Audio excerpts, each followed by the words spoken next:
ان e commerce plate form سے sales tax وصول کر کے جمع کروائیں گے۔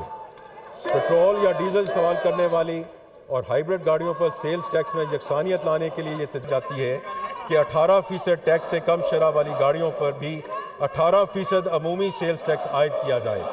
اس اصلاحی اقدام سے تضادات کا خاتمہ ہوگا اور ٹیکس کی ادائیگی کے عمل کو آسان بنایا جا سکے گا۔ گزشتہ 7 برسوں سے خیبر پختونخوا اور بلوچستان کے نئے ضم شدہ اضلاع کو ٹیکس میں مکمل چھوٹ حاصل رہی ہے۔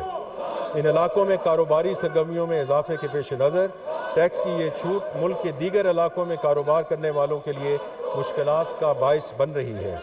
لہٰذا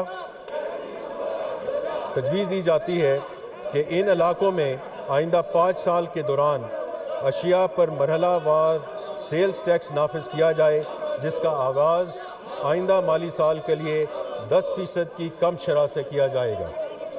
زرعی شعبہ نہ صرف ہماری قومی معیشت میں نمایاں حیثیت رکھتا ہے بلکہ ہماری اقتصادی ترقی کے لیے محرک قوت کا کردار بھی ادا کرتا ہے۔ جب فصلیں اچھی ہوتی ہیں تو ہماری مجموعی ملکی پیداوار میں نمایاں اضافہ ہوتا ہے، اور جب زرعی پیداوار کم ہو تو معیشت جمود کا شکار ہو جاتی ہے۔ زرعی شعبے ہماری قومی غذائی تحفظ کے لیے بھی نہایت اہم ہے۔ وزیر اعظم کی ہمیشہ سے یہ کوشش رہی ہے کہ زرعی شعبے کو ہماری معیشت کا انجن آف گروتھ بنایا جائے۔ وزیر اعظم کی ہدایت کے مطابق اس سال کھاد اور پیسٹی سائیڈز پر مزید ٹیکس عائد نہیں کیا جائے گا، جس کے لیے ہم IMF کے تعاون سے بھی شکر گزار ہیں۔ بجٹ 2024-25 میں ایکسپورٹ فیسیلیٹیشن اسکیم کے رجسٹر صارفین کے لیے خام مال کی مقامی خریداری پر سیلز ٹیکس عائد کیا گیا تھا۔ اس تبدیلی سے کپاس کے مقامی کاروں اور ٹیکسٹائل ملوں، خاص طور پہ اسپننگ یونٹس کو شدید مشکلات کا سامنا کرنا پڑا، کیونکہ درآمدی دھاگہ سیلز ٹیکس سے مستثنیٰ رہا۔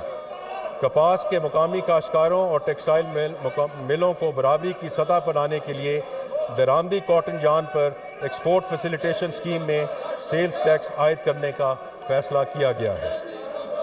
جناب اسپیکر، ہم سیلز ٹیکس میں چوری کو روکنے کے لیے سخت اقدامات متعارف کرا رہے ہیں۔ غیر رجسٹرڈ کاروباروں کے خلاف سخت سزاؤں کو مزید بڑھانے کی تجویز ہے۔ ان میں بینک اکاؤنٹس کا منجمد کرنا، جائیداد کی متعلق پر پابندی اور سنگین جرائم میں کاروباری جگہ کو سیل کرنا اور سامان کو ضبط کرنا شامل ہے۔ ان تمام اقدامات سے قبل اس بات کو یقینی بنایا جائے گا کہ متعلقہ قانونی تقاضے پورے کیے جائیں، جن میں پبلک نوٹس، متعلقہ نگران کمیٹی جس میں متعلقہ تجارتی چیمبر کا نمائندہ بھی شامل ہوگا کے سامنے سماعت کا موقع اور 30 دن کے اندر اپیل کا حق شامل ہوگا۔ ان پٹ ٹیکس سسٹم کے غلط استعمال کو روکنے کے لیے automated risk base input tax adjustments متعارف کرائی جائیں گی۔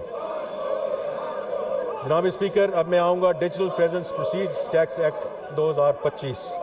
موجودہ